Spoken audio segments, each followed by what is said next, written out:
Assalamualaikum warahmatullahi wabarakatuh. Salam sejahtera buat kita semua. Semoga selalu diberikan kesehatan dan kelancaran segala aktivitas. Amin. Jumpa kembali di channel Edukasi Official. Kali ini kami akan memberikan informasi penting tentang perkembangan PPPK dan pendataan tenaga non-ASN. Sebelum kita lanjutkan, kami mohon dukungannya dengan cara like, subscribe, dan share. Terima kasih. Halo, apa kabar pemirsa? Senang sekali berjumpa kembali bersama dengan saya Subki Abdul dalam program Kabar Nusantara, dan sudah hadir di tengah-tengah kami 3 para narasumber kita yang akan membahas terkait dengan bagaimana nih menunggu nasib para tenaga honorer yang kita ketahui pada bulan November 2023 ini.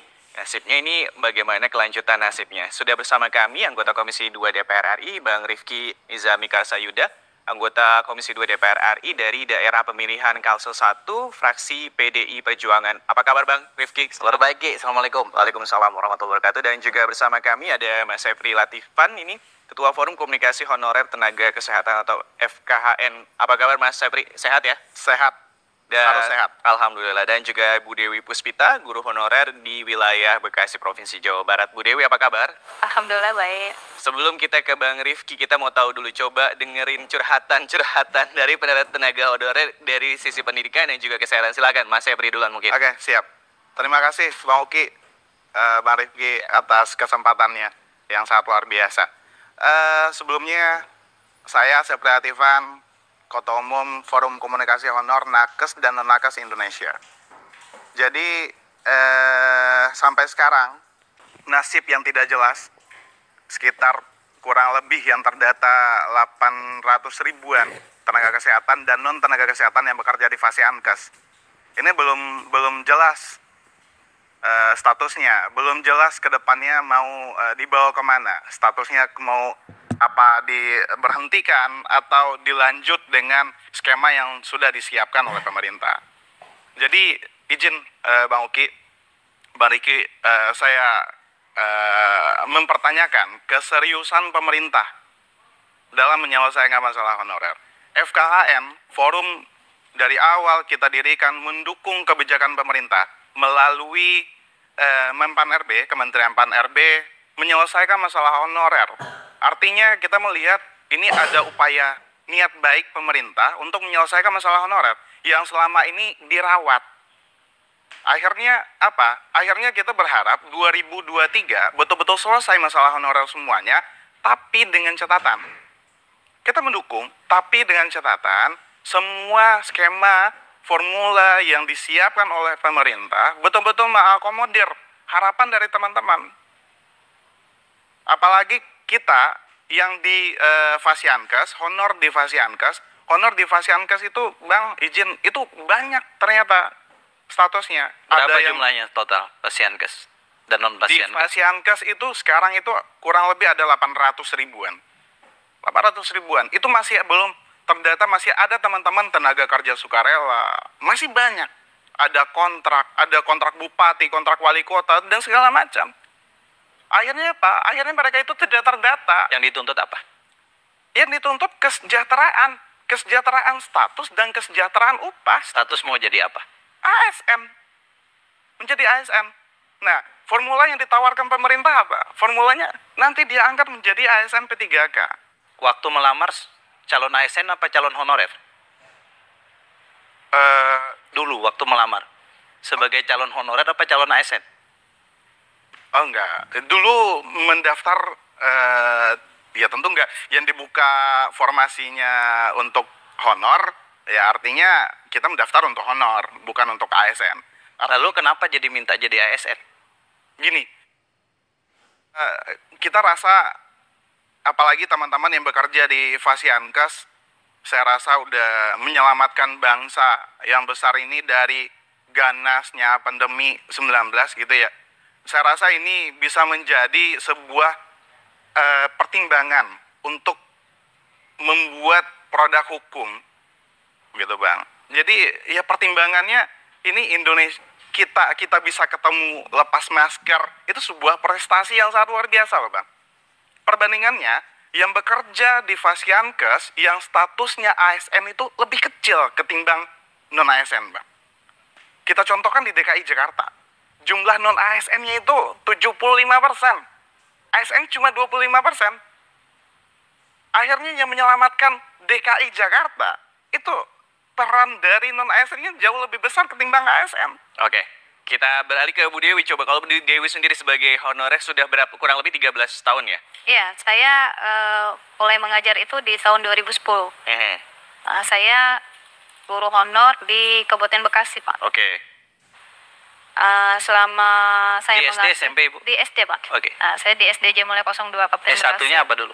S1-nya PGSD. PGC, oke. Iya. Saya mengajar itu kurang lebih selama 13 tahun ini. Dari mulai awal itu saya mengajar, memang kondisinya masih memprihatinkan. Saat itu saya mengajar, kan saya perbatasan nih Pak, antara Kabupaten Bekasi dan Kabupaten Bogor. Saya mengajar dari rumah itu sekitar kurang lebih 30 menit sampai sekolah. Nah saat itu jarak rumah ke sekolah itu lumayan. Nah, saya menggunakan motor saat itu dan kondisinya jalannya itu masih kurang bagus. Jadi kalau pas saat hujan itu becek sekali, sering jatuh juga kan gitu dipakai motor. Bayangkan gitu sampai sekolah belum gitu. Kondisi sekolahnya pun saat itu masih fasilitasnya masih, saprasnya masih standar. Berapa kali mencoba ikut tes CPNS? Saya tidak pernah ikut tes CPNS, tapi terakhir saya ikut tes P3K. Kenapa nggak ikut? Usianya, Pak. Oh, sejak 2010 sudah lewat usianya? Waktu itu saya belum coba untuk ikut CPNS, tapi begitu sudah mau lewat, saya coba, usianya nggak masuk. Kenapa nggak ikut dulu 2010? 2010 usia berapa dulu waktu jadi honorer? Honorer itu saya usia 30 lebih lah, 35 kalau nggak salah ya. Oh, 35. udah Iya. batas maksimal. Oke. Ya Bang, ini kan sebenarnya kalau dari Menpan RB ternyata data awalnya tuh 400.000, tapi ternyata setelah di data-data hampir ada 2,3 juta honorer di seluruh Indonesia. Kalau sudah tadi mendengarkan dari Sepri dan juga Bu Dewi, sejauh ini bagaimana Bang Komisi 2 melihat?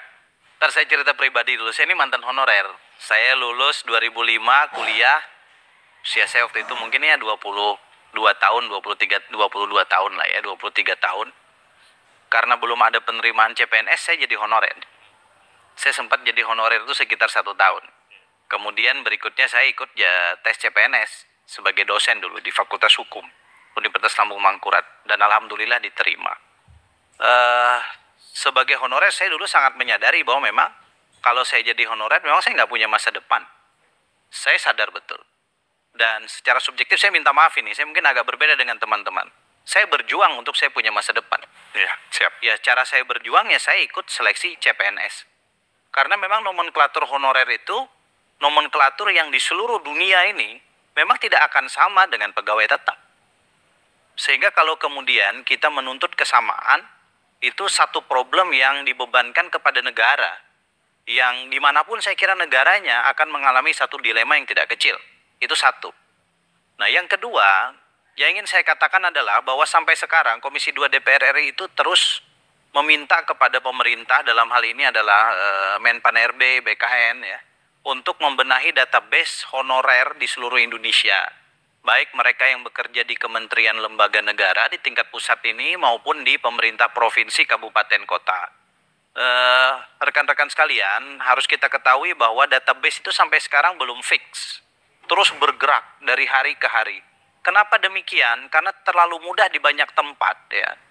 Orang mengangkat honorer. Bu Dewi, saya ini anak guru SD. Ibu saya ngajar mulai tahun 76 ya sampai dengan tahun 2017, 41 tahun jadi guru SD. Saya menyaksikan langsung di tempat ibu saya mengajar itu. Kalau ada kepala sekolah ponakannya tidak bekerja. Ya. Kalau masih ada uang bos disisipin buat honor anak ponakannya.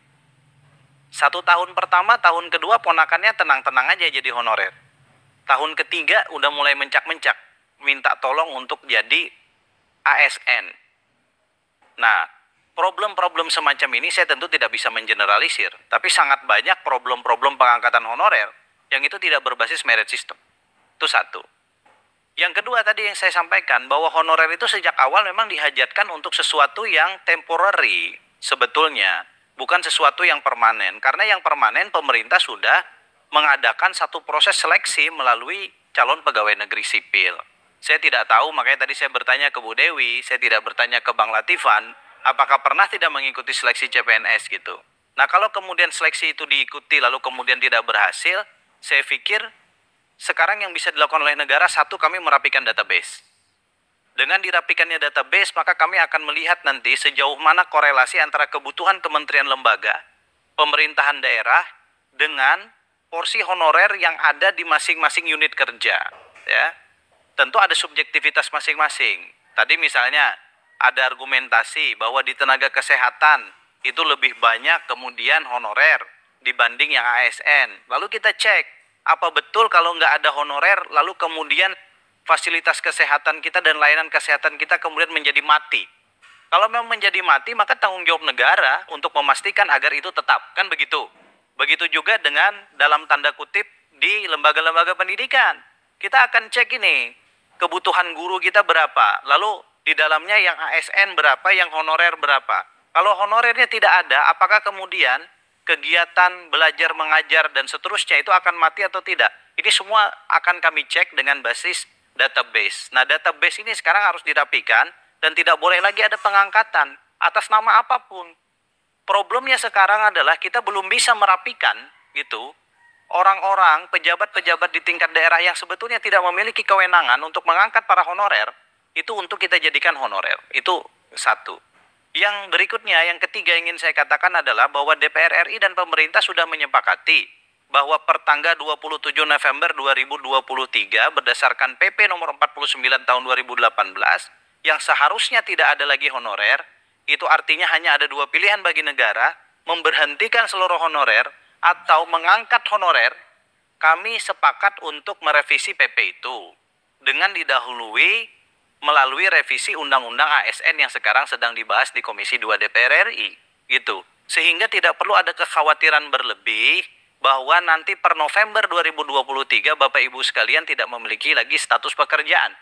Saya pastikan honorer tidak ada satupun yang akan diberhentikan karena PP itu. Karena undang-undang yang kita rubah, PP-nya otomatis akan menyesuaikan dengan undang-undang. Oke, jadi sudah dipastikan tidak ada PHK massal dan juga sudah tadi Bang Rifki juga dari Menpan RB juga memastikan tidak akan ada PHK massal. Seperti apa skema-skema nanti untuk di November 2023 ini tetap di Kabar Nusantara.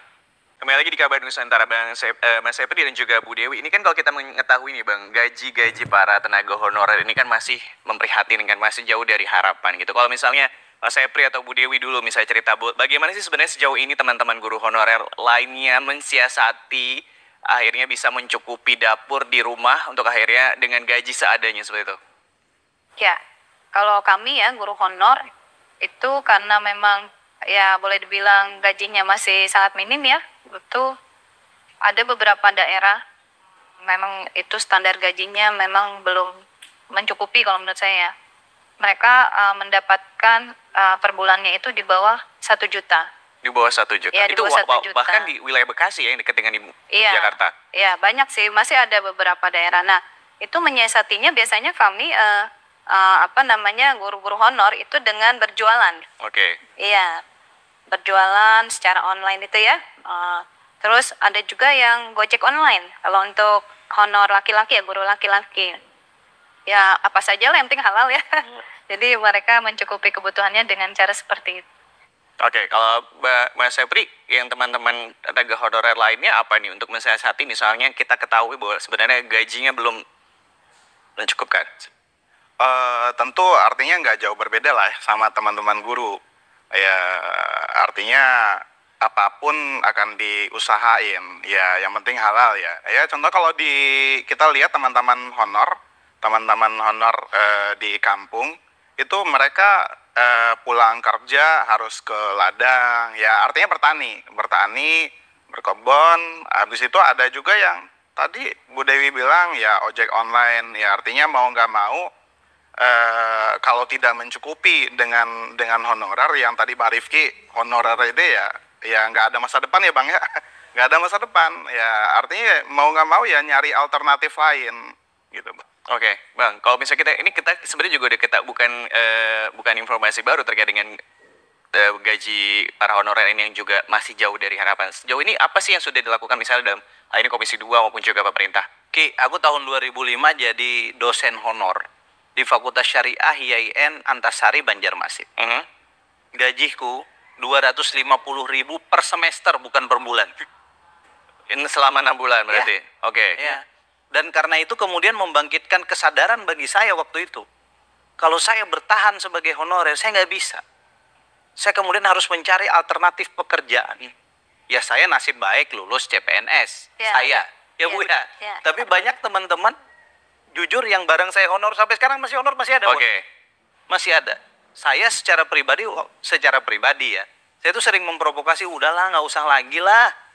Terutama kita yang laki-laki, ngapain gitu. Kan kasihan, kita kan membutuhkan kepastian masa depan dan seterusnya dan seterusnya. Kalau yang perempuan menurut saya kadangkala itu menjadi alternatif untuk mengisi kegiatan dan kemudian mempertahankan eksistensi keilmuan.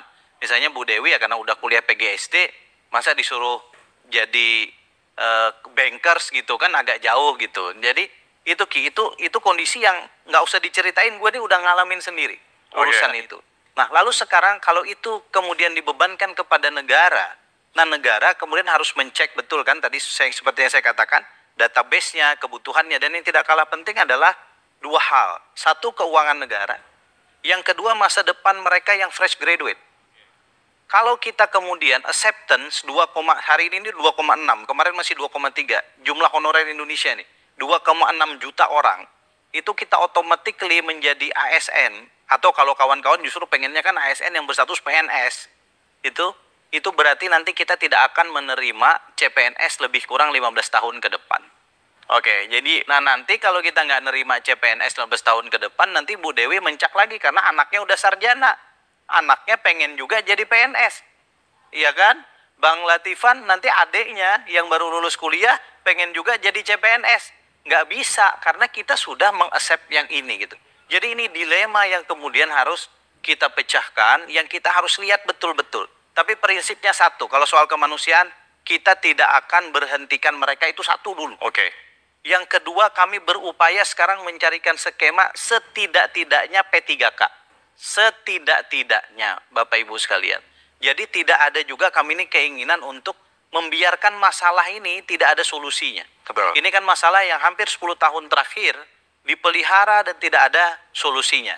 Jadi Bapak Ibu sekalian, yakinlah bahwa pemerintah dan Komisi 2 DPR RI tidak akan membiarkan ini sebagai bom waktu sosial.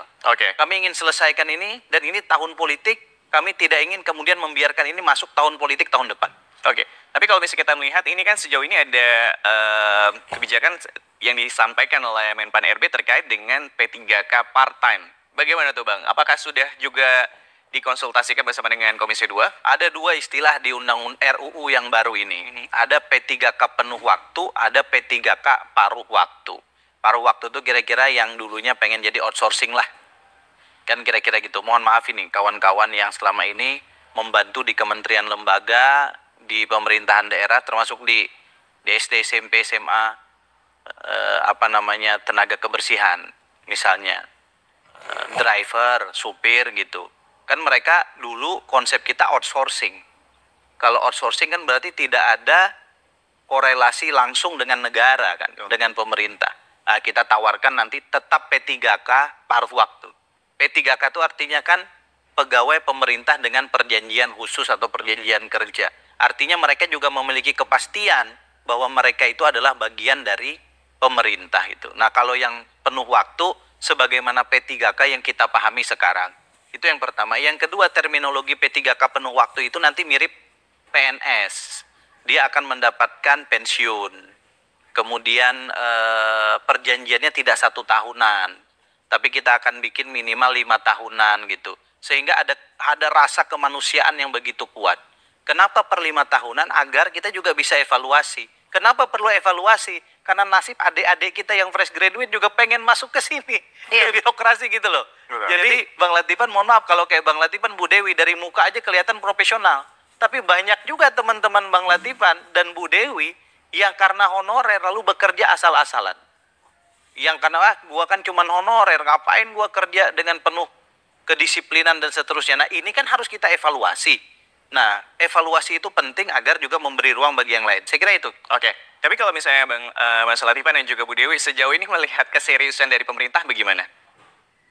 Iya, kalau saya melihat keseriusan pemerintah ya masih karena belum terbuka ruang yang cukup lebar ya Bang ya antara Yang jelas kalau mau jadi langsung PNS nggak bisa.